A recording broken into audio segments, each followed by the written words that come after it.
mempresentasikan review hasil praktikum selama di rumah ini yang akan dipresentasikan oleh saya sendiri dan dibantu oleh dua teman saya.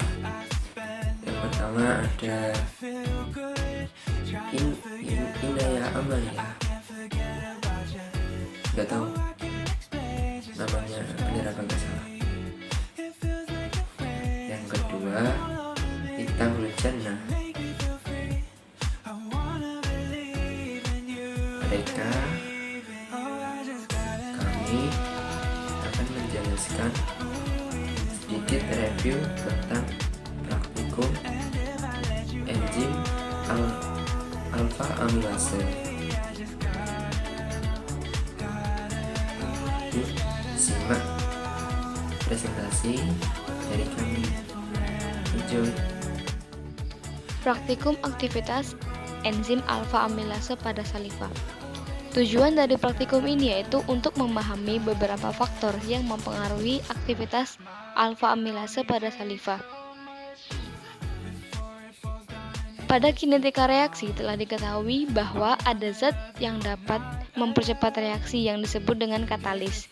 Katalis dapat dikelompokkan menjadi biokatalis dan non-biokatalis.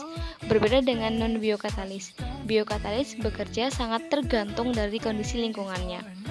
Enzim merupakan biokatalis yang sangat aktif. Hanya dengan sedikit saja, enzim dapat bekerja. Umumnya, enzim terdapat dalam organ yang hidup, misalnya sebagai larutan koloidal dalam fluida tubuh, seperti air ludah, darah, cairan lambung, cairan pankreas, dan lain-lain. Enzim juga terdapat dalam tanaman, misalnya bromelin pada buah nanas, papain pada buah pepaya, dan urease pada kedelai. Kemudian alat dan bahan. Alat yang digunakan pada praktikum ini yaitu 3 buah gelas kaca, lilin, penanggas air, dan pengaduk. Bahan yang digunakan pada praktikum ini yaitu larutan amilum yang diambil dari ekstrak nasi, saliva atau air liur, iod dalam KI atau betadin karena praktikum kita di rumah, dan juga es batu. Cara kerja pada praktikum ini yaitu ada 3 perlakuan yang harus kita lakukan dalam praktikum ini. Perlakuan pertama, sebuah gelas dimasukkan 1 sendok makan saliva ditambah 1 sendok teh amilum, kemudian direndam dalam waterboard berisi es selama 5 menit. Perlakuan kedua, dimasukkan 1 sendok saliva ditambah 1 sendok teh amilum, kemudian dipanaskan di atas lilin selama 5 menit. Perlakuan ketiga, sebuah gelas dimasukkan 1 sendok saliva ditambah 1 sendok teh amilum, kemudian dipanaskan sampai mendidih selama 5 menit. Setelah semua perlakuan ini dilakukan, setiap gelas ditetesi 5 tetes betadin. Kemudian diamati dan dicatat hasilnya. Nah, nanti jika teman-teman memperlakukannya tidak dalam waktu yang sama, maka teman-teman harus mentetesi ketika 5 menit itu sudah selesai. Selanjutnya ada hasil pengamatan. Pada tabung pertama ditambahkan 1 sendok makan saliva, terus ditambahkan dengan 1 sendok teh amilum, lalu direndam dalam waterbed yang berisi es batu dan direndam selama 5 menit. Estimasi suhunya di 1 sampai 4 derajat Celcius. Bisa dilihat di situ hasilnya, dan kesimpulannya hasilnya enzim tidak bekerja, amilum tidak bisa terhidrolisis. Pada tabung 2 saat dimasukkan 1 sendok makan saliva, terus ditambahkan dengan 1 sendok teh amilum, lalu dipanaskan di atas lilin selama 5 menit. Estimasi suhunya itu sekitar 37-40 derajat Celcius.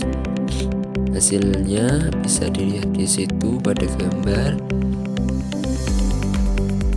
Di sini enzim bisa bekerja, amilum bisa terhidrolisis.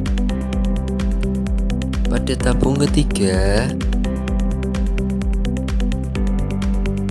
dimasukkan 1 sendok makan saliva, lalu ditambahkan 1 sendok teh amilem, kemudian dipanaskan sampai mendidih selama 5 menit. Estimasi suhunya itu 100 derajat Celcius lah. Hasilnya bisa dilihat di situ.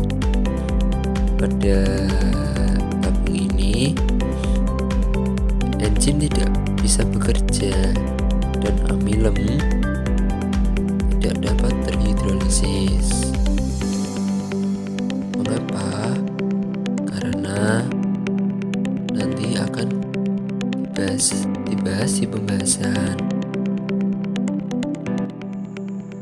Masuk ke dalam pembahasan, pada praktikum ini bertujuan untuk memahami beberapa faktor yang mempengaruhi aktivitas alfa amilase pada saliva. Dengan mengamati faktor, khususnya pada temperatur atau suhu. Di samping itu, enzim merupakan suatu protein di mana jika enzim mengalami kenaikan suhu dapat menyebabkan denaturasi dan bagian aktif enzim akan terganggu, sehingga konsentrasi dan kecepatan enzim berkurang. Dan ketika suhu diturunkan, maka enzim tidak dapat mencapai kembali bentuk yang benar. Kemudian, praktikan mengamati perubahan warna yang terjadi pada setiap gelas, di mana pada gelas A dengan suhu 0 derajat Celcius sampai dengan 4 derajat Celcius mendapatkan hasil larutan yang berwarna biru tua sampai dengan kehitaman. Hal ini membuktikan bahwa enzim alfa amilase yang terdapat di dalam saliva tidak terhidrolisis dan tidak dapat memecah amilum menjadi glukosa. Karena ketika suhu diturunkan, maka enzim tidak dapat mencapai kembali ke bentuk yang benar. Hal ini dapat mengakibatkan enzim menjadi inaktif. Kemudian, pada gelas B dengan suhu 37 derajat Celcius sampai dengan 40 derajat Celcius mendapatkan hasil larutan yang berwarna putih butek. Hal ini disebabkan karena amilum telah terhidrolisis secara sempurna menjadi maltosa. Ketika ditetesi dengan larutan betadin, tidak akan memberikan perubahan warna menjadi biru sampai dengan kehitaman. Selain dari itu, enzim alfa amilase juga bekerja optimum pada suhu 37 derajat Celcius sampai dengan 40 derajat Celcius, sehingga dapat memecah amilum menjadi maltosa. Kemudian yang terakhir, pada gelas C dengan suhu lebih dari 100 derajat Celcius mendapatkan hasil larutan yang berwarna biru tua sampai dengan kehitaman. Hal ini disebabkan karena amilum tidak terhidrolisis, yaitu enzim alfa amilase tidak dapat bekerja memecah amilum menjadi maltosa dikarenakan suhu yang terlalu tinggi sehingga menyebabkan alfa amilase mengalami kerusakan. Hal ini dapat mengakibatkan enzim menjadi inaktif. Dalam percobaan yang telah praktikan lakukan, didapatkan hasil yang sesuai dengan teori yang ada, yaitu didapatkan hasil positif pada gelas B yang dipanaskan di atas lilin dengan suhu 37 derajat Celcius sampai dengan 40 derajat Celcius, menghasilkan warna putih butek ditandai dengan tidak terjadinya perubahan warna. Sedangkan hasil negatif pada gelas A dengan suhu 0 derajat Celcius sampai dengan 4 derajat Celcius dan gelas C yang diberi suhu lebih dari 100 derajat Celcius menghasilkan warna biru kehitaman. Adapun faktor-faktor yang menyebabkan tidak sempurnanya hidrolisis amilum disebabkan pula oleh tahap pemanasan yang bukan pada suhu optimumnya, yaitu pada 30 derajat Celcius sampai dengan 40 derajat Celcius. Dalam percobaan ini, praktikan menggunakan ekstrak nasi sebagai larutan pati atau amilum. Nah, langkah yang pertama yang dilakukan yaitu praktikan menggunakan 3 gelas yang sudah berisikan 1 sendok makan amilum dan 1 sendok teh saliva. yang masing-masing diberikan perlakuan yang berbeda dengan pemberian waktu yang sama, yaitu selama 15 menit, di mana gelas A direndam pada es batu dengan suhu 0 derajat Celcius sampai dengan 4 derajat Celcius. Kemudian gelas B dipanaskan di atas lilin dengan suhu 37 derajat Celcius sampai dengan 40 derajat Celcius. Dan terakhir gelas C yaitu dipanaskan sampai mendidih lebih dari 100 derajat Celcius. Setelah ketiga gelas tersebut diberi perlakuan yang berbeda, setiap gelas diberikan larutan iodium. Nah, larutan iodium atau betadine berperan sebagai indikator warna untuk menandai aktivitas enzim amilase pada larutan pati atau amilum. Selain itu juga, larutan iodium atau betadine berperan untuk mengidentifikasi amilosa dalam pati. Reaksi iod terdiri dari iodium yang berwarna kuning. Oke, yang terakhir ada kesimpulan dari praktikum yang masing-masing kami lakukan. Itu terdapat beberapa faktor yang dapat mempengaruhi aktivitas alfa amilase sebagai berikut. Yang pertama, pengaruh pH. pH yang ekstrem dapat mengakibatkan enzim mengalami proses denaturasi. Yang kedua, konsentrasi enzim dan substrat.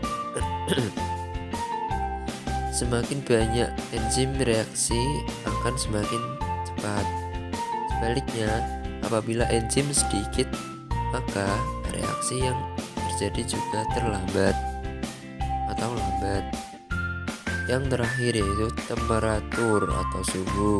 Adanya perubahan suhu yang dialami oleh enzim akan mempengaruhi kinerja dari enzim tersebut, karena protein adalah gabungan dari polimer dari asam amino, sehingga dipanaskan di atas suhu optimal, yaitu pada suhu lebih dari 100 derajat Celcius, maka ikatan-ikatan pada struktur sekunder dan tersiernya akan rusak, dan sisi aktif secara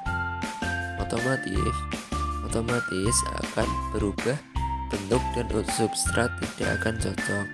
Bahkan ketika suhu diturunkan 0 derajat Celcius sampai 4 derajat Celcius, maka enzim tidak dapat mencapai kembali bentuk yang semula atau yang benar.